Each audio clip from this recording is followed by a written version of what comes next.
அனைவருக்கும் வணக்கம். இன்று நாம் செல்ல இருக்கும் இடம் மணப்பாடு. இந்த இடமானது அதாவது கருமேனி என்ற ஒரு சிறிய ஆறு கடலில் கலக்கும் முகத்துவாகத்தில் அமைந்துள்ளது. அதற்கு தெற்கு பகுதியில் திருநெல்வேலியிலிருந்து கிட்டத்தட்ட 65 கிலோமீட்டர் தொலைவிலும், அதே போன்று தூத்துக்குடியிலிருந்து 55 கிலோமீட்டர் தொலைவிலும், திருச்செந்தூரிலிருந்து 18 கிலோமீட்டர் தொலைவிலும், குலசைக்கு மிக அருகே அதாவது 2 கிலோமீட்டர் தொலைவில் காணப்படுகின்றது. அதாவது கருமேனி ஆற்றுக்கு வடபகுதியில் குலசையும், தென்பகுதியில் மணப்பாடும் அமைந்துள்ளது. இந்த மணப்பாடு என்ற பெயர் எதற்கு இந்த ஊருக்கு வந்தது அப்படின்னு நீங்க பாத்தீங்கன்னா, அதாவது மணல்கள் எப்பொழுதுமே இந்த பகுதியில் மிகப்பெரிய காத்து வீசிக்கொண்டே இருக்கும். இப்பொழுது கருமேனி ஆற்றை நாம் கடந்து சென்று கொண்டிருக்கின்றோம்.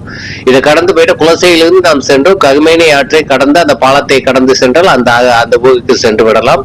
இந்த ஊரானது எப்பொழுதுமே மணல் பாங்கான ஊர். அதே போன்று சிறிய மலை போன்ற ஒரு சிப்பிகளாலான மலை காணப்படுகின்றது இந்த பகுதியில். அதாவது ஒரு கூம்பு போன்ற தீபகற்பம் போன்று கடலில் துருத்தி கொண்டு இந்த ஊர் காணப்படுகின்றது. இப்பொழுது அந்த ஊர் வழியாக மேலே சென்று கொண்டிருக்கின்றோம். அங்கே ஒரு தேவாலயம் காணப்படுகின்றது, மிக பழமையான தேவாலயம். அதை பார்ப்பதற்கு தான் சென்று கொண்டிருக்கின்றோம். எப்பொழுதுமே மணல் காற்று வீசி கொண்டிருப்பதால், அந்த காரணத்தால், மணல் காற்று வீசும் காரணத்தால் மணப்பாடு அதாவது அந்த ஒலியானது, அந்த இசையானது மணல் இசை மணல் பாடுவது போன்று இருப்பதால் மணப்பாடு என்று பெயர் வந்ததாக சொல்கிறார்கள்.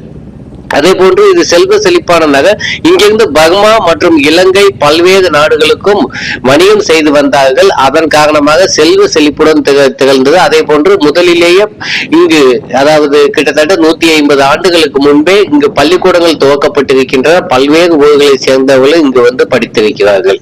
இங்கு உள்ளவர்கள் கிட்டத்தட்ட இந்த ஊரை சேர்ந்தவர்கள் அனைவரும் ஏராளமான கிறிஸ்தவ மதத்தை தழுவி இருக்கிறார்கள். 3 பெரிய தேவாலயங்கள் காணப்படுகின்றன.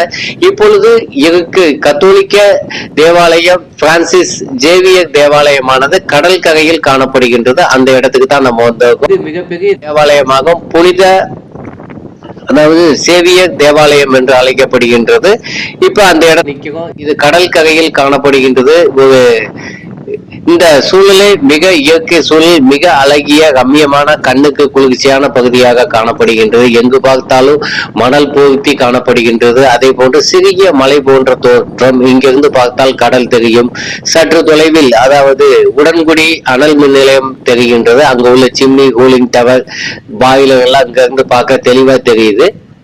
அதே போன்று அவர்கள் கட்டியிருக்கும் 8 கிலோமீட்டர் நீள பாலமும் இங்கிருந்து தெளிவாக காண முடியும். அந்த பாலம் கட்டி அந்த துறைமுகம் கட்டினதுனால தான் மணப்பாடுக்கு சிறிய பிரச்சனைகள் வந்தது. இங்க மணல் குவிங்கின்றது. நீங்க கீழே பார்த்தா தெரியும். அந்த மீனவ படகுகள் கருமேனி ஆற்றிலிருந்து வெளியே செல்லும் வழியில் ஏராளமான மணல் குவியல் காணப்படுகின்றது. இப்பொழுது ஒரு பிரேக் வாட்டர் என்று சொல்வார்கள், தூண்டில் வளைவு பாலம் கட்டப்பட்டு வருகின்றது. கிட்டத்தட்ட கட்டுமான பணிகள் முடிவடைந்து விட்டன. அதன் காரணமாக இப்பொழுது அவ்வாறான மணல் இப்பொழுது தேங்குவதில்லை.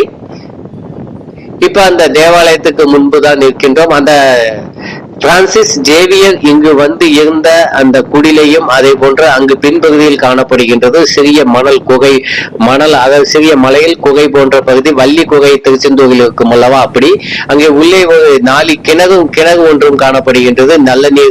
நன்னீர் கிடைக்கின்றது, நல்ல தண்ணி கிணறு. அதே போன்று அங்கு ஒரு பிரேக் வாட்டர் தூண்டில் வளைவும் அமைக்கப்பட்டுள்ளது. அதே போன்று இந்த வடக்கு பகுதியில் மிகப்பெரிய மணல் தேங்கி நிற்பதற்கு அதாவது தேங்கி கொண்டே இருக்கின்றது. அந்த பதிவுகளை பற்றி அடுத்த ஒரு காணொலியில் நான் தெரிவிக்கின்றேன். அதே போன்று இங்கு ஒரு சிலுவை விழா கொண்டாடப்படுகின்றது ஆண்டுதோறும் செப்டம்பர் மாதம் 17ஆம் தேதி வாக்கில். அதை பற்றியும் அடுத்த ஒரு பதிவில் நான் தெரிவிக்கின்றேன். மொத்தமாக ஒரே பதிவில் இத்தனையும் தெரிவிப்பது மிகப்பெரிய பதிவாக மாறிவிடும் அது. ஆகவே இப்பொழுது இந்த தேவாலயத்தின் அழகை பார்ப்போம். தேவாலயத்தின் வரலாறை பற்றியும் நான் தெரிவிக்கின்றேன். இந்த தேவாலயமானது நான் இருப்பிடத்தை ஏற்கனவே தெரிவித்திருந்தேன். அதே போன்று ஏராளமான வணிகர்கள் குடியிருந்த நகராக தெரிவித்தேன். பனை மற்றும் பனையை சார்ந்த தொழில்களும், மீனை அதாவது கடலில் சென்று மீன் பிடிக்கும் தொழிலும் மிக முக்கியமான தொழிலாக இங்கு காணப்படுகின்றது. இன்றும் அவ்வாறுதான் இருக்கின்றது.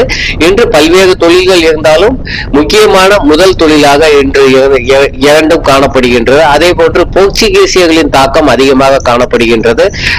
அப்பொழுதுதான் இங்கு சமய நடவடிக்கைகள், அதாவது மதம் பரப்பு, சமய பரப்புரைகள் நடைபெற்றிருக்கின்றன. ஆகவே அந்த பெயர்களின் தாக்கம் அதிகமாக காணப்படுகின்றது. பர்னாந்து, அதே போன்று மிராந்தா, வாஸ், டிசில்வா, டிகோஸ்தா, டிரோஸ் ஆகிய பெயர்கள் இந்த ஊரில் அதிகமாக காணப்படுகின்றது. பொதுவாக போர்ச்சுகீசில் எங்கெல்லாம் சென்று சமய நடவடிக்கையில் ஈடுபட்டார்களோ, சமய பரப்புதலில் அங்கெல்லாம் இந்த பெயர்கள் அதிகமாக காணப்படுகின்றன. இந்த தேவாலயம் எப்படி கட்டிட்டு வந்தாங்க அப்படின்னு நம்ம பார்த்தோம்னா, 1540 ஒரு போர்ச்சுகீசிய மாலுமி, அது இந்த பகுதியில அவருடைய படகு, அதாவது கப்பல் உடைந்ததுனால கரை ஒதுங்குறாரு. தற்செயல இந்த பகுதியில ஒதுங்கிட்டாரு. அதிகமான பேர் உயிரிழக்கவில்லை, உடைந்த கப்பலில் ஒதுங்கி விடுகிறார்கள். அப்பொழுது அந்த கப்பலில் இருந்து மரத்தை எடுத்து இங்கு வந்து அவர் ஒரு சிலுவையை நிறுவி வைக்கின்றார்.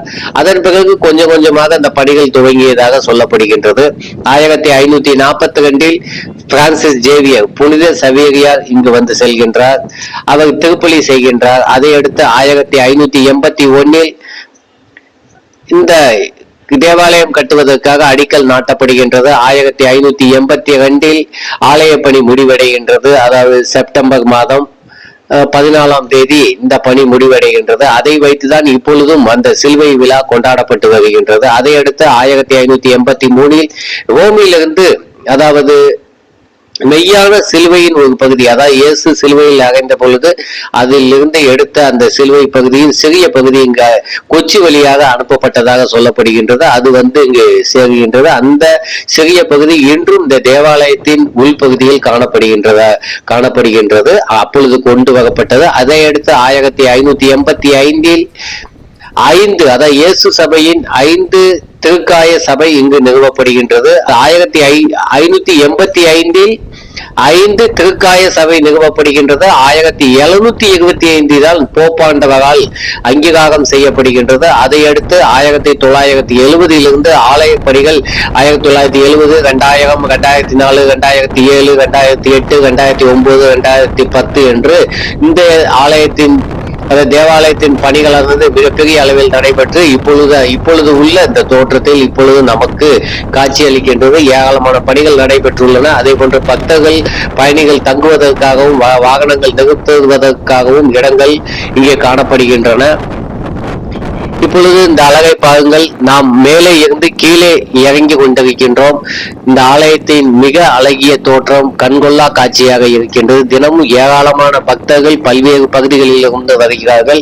அதாவது 14 செப்டம்பரில் கேரளா, தமிழ்நாடு தென் பகுதியைச் சேர்ந்த ஏராளமான பக்தர்கள் இங்கு வந்து குவிக்கிறார்கள். அந்த விழாவை பற்றி அடுத்த ஒரு பதிவில் விரிவாக நான் தெரிவிக்கின்றேன். இந்த பகுதி மிக அழகிய தோற்றம் கொண்ட பகுதியாக காணப்படுகின்றது. இங்கிருந்து கீழே பார்த்தா, அதாவது மலை கிட்டத்தட்ட ஒரு 30 மீட்டர் உயரம் கொண்ட மலை மீது இந்த தேவாலயம் காணப்படுகின்றது. இப்ப அங்கிருந்து நம்ம கீழே இறங்கிக்கிட்டு இருக்கோம். அடுத்த ஒரு பதிவில் விரைவில் வந்து சந்திக்கின்றேன். நான் உங்கள் பழனிக்குமார் மாடசாமி. நன்றி, வணக்கம்.